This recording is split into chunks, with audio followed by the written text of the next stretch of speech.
और अब बात करते हैं गरियाबंद की, जहां पर अमलीपदर सहकारी समिति में 35 किसान अपना धान नहीं बेच पा रहे हैं। बताया जा रहा है कि योजना के तहत तैयार किए गए पोर्टल में किसानों के नाम उनके बैंक खातों के साथ मैच नहीं कर रहे हैं, जिसके चलते ये किसान अपनी धान नहीं बेच पा रहे हैं और सहकारिता ऑफिस के लगातार चक्कर काट रहे हैं।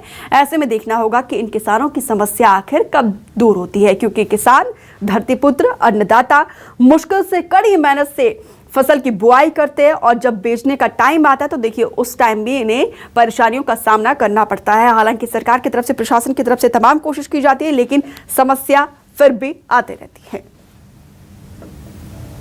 अब मैं यहाँ आया था, टोकन कटाने के नाम से आया था। 2 हफ्ता के आसपास हो गया मेरा धान कटाई हुए और रखा हुआ है।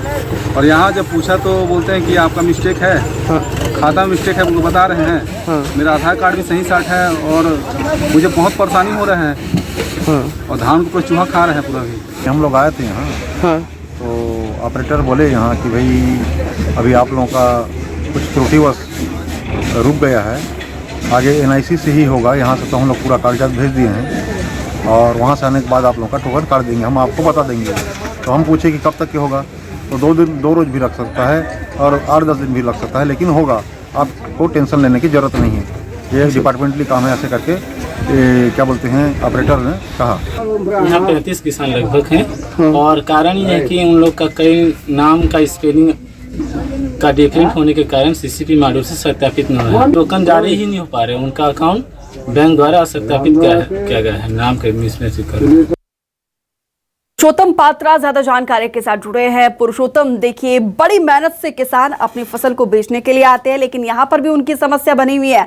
आखिर कब इनकी समस्या दूर होगी, प्रशासन का क्या कहना है?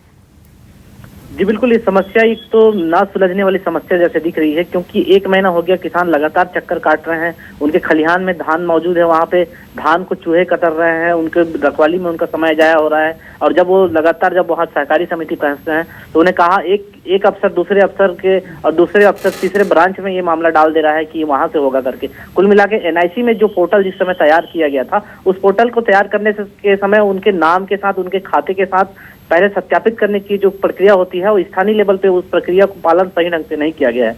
ऐसे जो है केवल अमलीपदर में 35 किसान नहीं है, बल्कि जिले में 100 से भी ज्यादा किसान हो गए जिनका टोकन नहीं कट रहा है, सिर्फ इसी मिस्टेक की वजह से कि उनका पोर्टल में दर्ज नाम और उनके खाता में जो नाम दर्ज है उसमें कहीं स्पेलिंग मिस्टेक है तो किसी में सरनेम के मिस्टेक है। इस तरह से किसानों को काफी परेशानी हो रहा है और केवल उन्हें आश्वासन के ऊपर आश्वासन मिल रहा है। अगर ऐसा चलता रहा, इनको अगर ध्यान नहीं दिया गया, समय पे ध्यान नहीं दिया जाता है, तो ये जो है अपने जो मेहनत की फसल है उसको लास्ट में किसी साहूकार, सेठ साहूकार के पास औने पौने दाम में इन्हें बेचना पड़ेगा। जी तो देखिए बड़ी समस्या। हालांकि CM बघेल की तरफ से तमाम कोशिश की जाती है कि किसानों को कोई समस्या ना हो, लेकिन कहीं ना कहीं कुछ नौकरशाह बेलगाम दिखाई दे रहा है। फिलहाल तमाम जानकारी के लिए पुरुषोत्तम आपका बहुत शुक्रिया।